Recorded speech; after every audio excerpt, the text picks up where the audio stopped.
దేవుని వాక్యంలోకి వెళ్దాం. లూకాసు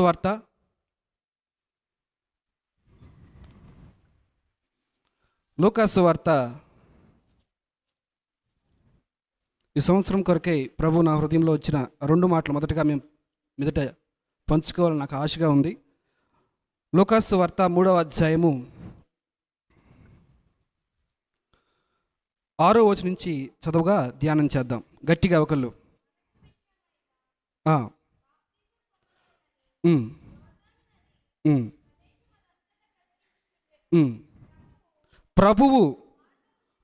ప్రభువు మార్గము సిద్ధపరచుడి, ఆయన త్రోవలు సరళము చేయుడి. ప్రతి పల్లము పోడ్చబడును, ప్రతి కొండయు మెట్టయు పల్లము చేయబడును. వంకర మార్గములు తిన్నని వగును, కరకు మార్గములు నున్నని వగును. సకల శరీరులు దేవుని రక్షణ చూతురు. ఆమెన్, హల్లెలూయా. ఇక్కడ రాయబడిన మాట సకల శరీరులు. శరీరంతో ఉన్న ప్రతి వ్యక్తి దేవుని రక్షణ అనుభవిస్తారంట. ఎలా అంటే మార్గము మనం సరళం చేసుకోవాలంట. ప్రభు అంట ప్రతి ఒక్కరికి రక్షణ లేక విడుదల. మనం ఏ విషయాల గురించి విడుదల కోసం ప్రార్థిస్తున్నామో, సహాయం కోసం ప్రార్థిస్తున్నామో, స్వస్థత కోసం ప్రార్థిస్తున్నామో, వీటన్నిటి విషయంలో ప్రభు వచ్చి విడుదల కార్యాలు చేయాలని ఆశపడుతున్నారు. అయితే మార్గం మనమే సరళం చేసుకోవాలంట. ఏంటి సరళం చేసుకోవాల్సిన మార్గాలు? మొదటగా కొన్ని మార్గాలు లోయల్లాగా ఉన్నాయంట. కొన్ని మార్గాలు, ఆ మార్గాల నిండా కొండలు మెట్టెలు ఉన్నాయంట. మరికొన్ని మార్గాలు వంకర మార్గాలుగా ఉన్నాయంట. మరికొన్ని మార్గాలు కరుకుగా ఉన్నాయంట. ఇవన్నీ ప్రభు రావటానికి, ప్రభు మనతో ఉండి కార్యాలు చేయడానికి ఆటంకంగా ఉన్నాయంట. లోయ ఆటంకంగా ఉందంట, కొన్ని లోయలు, కొండలు ఆటంకంగా ఉన్నాయంట. ప్రభు ప్రతి ఒక్కరికి సహాయం చేయాలని మన ప్రార్థనలు ఆలకించి మనం ఏ విషయంతో మొరపెడుతున్నామో, ఏది మనకి బాధగా శోధనగా మన హృదయాన్ని కలిచివేసేదిగా ఉందో, ఏది మన అవసరతలుగా ఉన్నాయో, ఏవి మన శోధనలుగా ఉన్నాయో అన్నీ ప్రభువుకు తెలుసు. అంత మాత్రం కాదు, వాటన్నిటి నుంచి ప్రభు విడిపించాలి, సహాయం చేయాలని ఆశపడుతున్నారు. అయితే ఆయన రావటానికి మార్గంలో కొన్ని ఆటంకాలు ఉన్నాయంట. మన మధ్యకు వచ్చి, లేదా మనతో ఉండి మన దగ్గరికి వచ్చి సహాయం చేయటానికి. అవి ఏంటంటో విపులంగా చూద్దాం. మొదటిగా ఏంటిది? పల్లము లేక లోయ. ఇంగ్లీష్లో వ్యాలీ అని ఉంది, అంటే లోయ. కొన్ని లోయలు ఉన్నాయంట ప్రభు రావటానికి. దావీదు అంటాడు కదా, గాఢాంధకారపు లోయల్లో పడి నేను సంచరించను, ఏ అపాయమునకు భయపడను.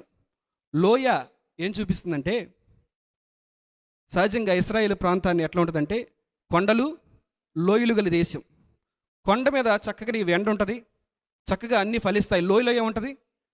మొత్తం గాఢాంధకారం. ఎందుకంటే ఇటు కొండే, మధ్యలో సన్నటి లోయ. ఏమీ అర్థం కాదు, అంతా గాఢాంధకారమే. ఇదేం చూపిస్తుందంటే నిరుత్సాహపరితమైన జీవితానికి, కృంగిపోయిన జీవితాన్ని, ఏమీ అర్థం కాక పరిస్థితులు గందరగోళం గాఢాంధకారంలో ఉంటుండగా నిరుత్సాహంతో నిండిన జీవితాన్ని చూపిస్తుంది. చాలామంది ప్రార్థన చేసి చేసి చేసి నిరుత్సాహంలో ఉండిపోతున్నారు. ప్రార్థన చేశారు కానీ వారి పరిస్థితుల వైపు వారు చూడటం బట్టి నిరుత్సాహంలో మునిగిపోయారంట. Save time creating content and generate a high quality. నిరుత్సాహంలో మునిగిపోయారంట. నా దేవుని ప్రియరా, మన జీవితాల్లో విశ్వాసమును, నిరీక్షణను అంతవరకు గట్టిగా చేపట్టేవారిగా ఉండాలి. హల్లెలూయా. మన పరిస్థితులు, మన చుట్టుపట్ల ఎలా ఉన్నా, అది గాఢాంధకారమైన లోయ అయినా మనం విశ్వాసం చెదిరిగిపోకూడదు. అందుకే దావీదు అంటాడు కదా, గాఢాంధకారపు లోయల్లో నేను సంచరించాడు. సంచరించాడు. ఎన్నో సంవత్సరాలు గాఢాంధకారం గుండా వెళ్ళాడు. దావీదును పిలిచింది 17 సంవత్సరాలప్పుడు రాజుగా అభిషేకిస్తే సమూయేలు వచ్చి, ఆ తర్వాత నుంచి వెళ్ళి రాజసింహాసనం మీద కూర్చోలేదు కదా, రాజ వైభోగాలు అతనేమో వైభోగలేదుగా, భోగాలేం చూడలేదు కదా అతను. అంతా భయాలు, ప్రాణభయంతో పరిగెత్తాడు, ప్రాణం గుప్పిట్లో పెట్టుకొని పరిగెత్తాడు. ఇన్ని గాఢాంధకారపు లోయల గుండా వెళ్ళిన వ్యక్తి దేవుని పట్ల ఎక్కడ అవిశ్వాసం చూపించలా. ఇక ఈ జీవితం చాలు, ఇక ఈ దేవుడు చాలు నాకు, నేను దేవుణ్ణి నమ్మినందుకు, దేవుని మీద నా హృదయం ఉంచినందుకు ఇదే నాకు ప్రతిఫలం ఇచ్చింది ఆయన అనుకొని దేవుణ్ణి ఎక్కడ అవమానపరచలా, ఎక్కడ దేవునికి దూరం అయిపోలా. ఇంకేం చేశాడు తెలుసా? ఆ గాఢాంధకారపు లోయల్లోనే పాటలు రాశాడు దేవునికి. హల్లెలూయా. ఆ గాఢాంధకారపు కన్నీటి లోయల్లోనే దేవుని స్తుతిస్తూ విశ్వాసంలో అభివృద్ధి పొందాడు. మన జీవితంలో కూడా గాఢాంధకారపు లోయల గుండా వెళ్ళాల్సి వస్తుంది. అది ఎవరికి అతీతం కాదు. భక్తులని మనం ఎక్కువ ప్రార్థన చేస్తామని అట్లే ఉండదు. భక్తులందరూ వెళ్ళిన మార్గం, గతంలో మన భక్తులందరూ వెళ్ళారు. బైబిల్లో ఉన్న భక్తులు కావచ్చు, చరిత్రలో ఉన్న భక్తులు కావచ్చు, గాఢాంధకారం గుండానే వెళ్ళారు. ఆ గాఢాంధకారంలో వారు విశ్వాసం కలిగి ఉన్నారు దేవుని పట్ల. ఈ చీకటి తర్వాత వెలుగుందని, ఈ ప్రతికూలమైన పరిస్థితుల తర్వాత దేవుని దీవెన వర్షం ఉందని వాళ్ళు నమ్మి ముందుకు జీవించారు. ఈరోజు ప్రభు మనొకసారి మన హృదయాలతో మాట్లాడుతున్న మాట, కృంగిపోయిన మనసు ఉందా? దేవుని వైపు మన మనస్సు ఎత్తలేని విధంగా భారభరితమైన మనసుతో ఉన్నారా? అయితే దేవుని కార్యాలు చూచుటకు అదొక ఆటంకమే. దేవుని కార్యాలు చూచుటకు అది ఆటంకం. బైబిల్లో ఏముందంటే, విశ్వాస సహితమైన ప్రార్థన ప్రభువు నుంచి సమాధానాలు తీసుకొస్తాయి. విశ్వాసం లేకపోతే, విశ్వాసానికి ఆపోజిట్ ఏంటనుకున్నాం? అవిశ్వాసం ఎక్కడి నుంచి వస్తుంది? నిరుత్సాహం, కృంగుదల, బలహీనమైన మనస్సు, వీటన్నిటి నుంచి అవిశ్వాసం వస్తుంది. కాబట్టి ఈ కృంగిన మనసు వల్ల, బలహీనమైన మనసు వల్ల, నిరుత్సాహం వల్ల కలిగిన నష్టం ఏంటంటే, మన విశ్వాసంతో ముందుకు సాగలేం. దేవుని వాగ్దానాల వైపు, దేవుని చేతి వైపు మనం చూడలేం. ఒక మొబ్బు ఆకాశాన్ని చూడకుండా మొబ్బెట్ట కవర్ చేసిద్దో, దేవుని వైపు చూడకుండా ఈ నిరుత్సాహం మన ఆత్మల్ని కప్పేసిద్ది.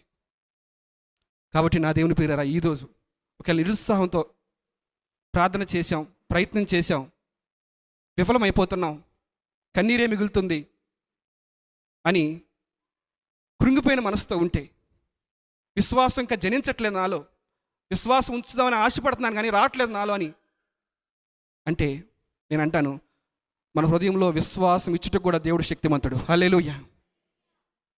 పేతురు ఏం చేశాడు? నీళ్ళలో మునిగిపోతున్నప్పుడు ఏం చేశాడు? నేను వస్తాను ఆగయ్యా అన్నాడా? నేను వస్తాను ఆగయ్యా, వెయిట్ చేయి, ఐఎమ్ కమింగ్ అన్నాడా? ఏమన్నాడు? ప్రభువా నాకు సహాయం చేయము. మన హృదయంలో ఒక విశ్వాసం రాలని పరిస్థితుల్లో మన హృదయం ఉందేమో, ప్రభు ఎండిపోయిన ఎముకల లోయలోకి తీసుకెళ్ళి ఏం చేశాడు? ఎముకల లోయలో ఏముంటుంది? కొంపే కదా, దుర్వాసనే కదా, నిరీక్షణ ఏమైనా ఉంటుందా? కానీ నా దేవుని ప్రియులారా, అక్కడ దేవుడు ఆ ఎండిన ఎముకల్ని సైన్యంగా మార్చలేదా? సైన్యంగా మార్చాడు. కేవలం బతికించడం మాత్రమే కాదు, ఒక సైన్యంగా నిలబెట్టాడు. హల్లెలూయా. కాబట్టి విశ్వాసం, బైబిల్లో ఒక మాట ఉంది, వినుట వలన విశ్వాసం కలుగును, వినుట క్రీస్తుని గురించిన మాట వలన కలుగును. కాబట్టి మనం తరచుగా దేవుని వాక్యం వినాలి. ఒకవేళ హృదయం నిరుత్సాహంతో ఉందా? దేవుని వైపు నీ హృదయం ఎత్తలేకపోతున్నావా? దేవుని వాక్యాన్ని జ్ఞాపకం చేసుకో. దేవుని వాక్యం తరచుగా విను, చదువు. ఆ వాక్యం చదువుతున్నప్పుడు ప్రభు మాట్లాడతాడు. హృదయంలో నిరీక్షణ పుట్టిద్ది, ధైర్యం పుట్టిద్ది, కృంగుదల ఎగిరిపోద్ది. కాబట్టి కృంగిన మనస్సు దేవుని కార్యాలు మనలో జరుగుటకు అదొక ఆటంకంగా ఉంది. మన పితరులందరూ నిరుత్సాహంగా ఉండి వెళ్ళారు. ఇర్మియా చూడండి, ఇర్మియా గ్రంథం 20వ అధ్యాయము. ఇర్మియా కూడా నిరుత్సాహంగా ఉండి వెళ్ళారు ప్రియులారా. భక్తులందరూ వెళ్ళారు. ప్రతి భక్తుడు వారి జీవితంలో నిష్ఫలమైన పరిస్థితులు ఎదురైనాయి, అప్పుడు నిరుత్సాహం గుండా వెళ్ళారు. కానీ ఆ నిరుత్సాహంలో వారు మిగిలిపోలేదు. ఆ నిరుత్సాహంలో చేతులెత్తేసి దేవునికి దూరం అయిపోలేదు. ఇర్మియా గ్రంథము 20వ అధ్యాయము 14వ వచనం చదువుతారు దయచేసి.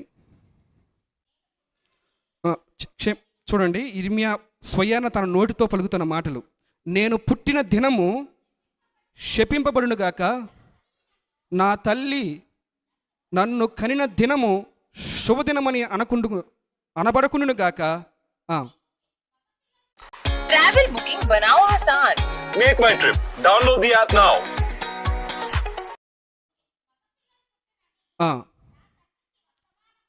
18వ వచనం చదవండి దయచేసి. కష్టమును దుఃఖమును చూచుటకై నా దినములు అవమానముతోనూ గతించిపోనట్లు నేనేలా గర్భములో నుండి.